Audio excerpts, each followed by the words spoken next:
My name is Francois Bladeau. I'm a minimally invasive GYN surgeon and a trial attorney that practices medical negligence, medical malpractice, and medical device law in Birmingham, Alabama.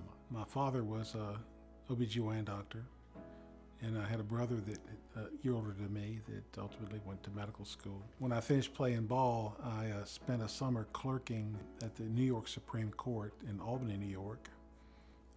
And just thought that lawyers were just not really nice people.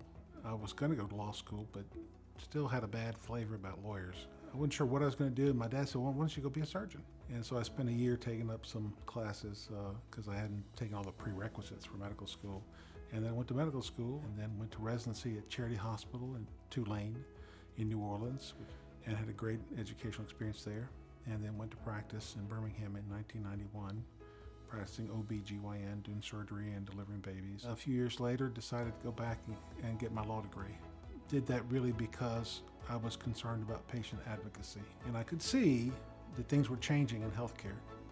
And it's really interesting because I'm from the generation that saw healthcare as it used to be and was there when healthcare transitioned into a business model, into big business.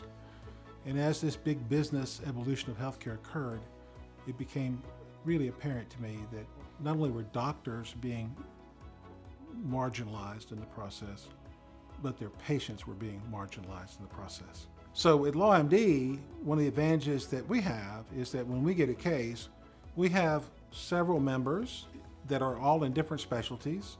So we can take that case and send it to one of our lawyers, that's a physician, who's got special expertise in that area, and he can look at that case and then make a decision pretty quickly who really needs to look at the case to give us that bottom line, most in-depth evaluation.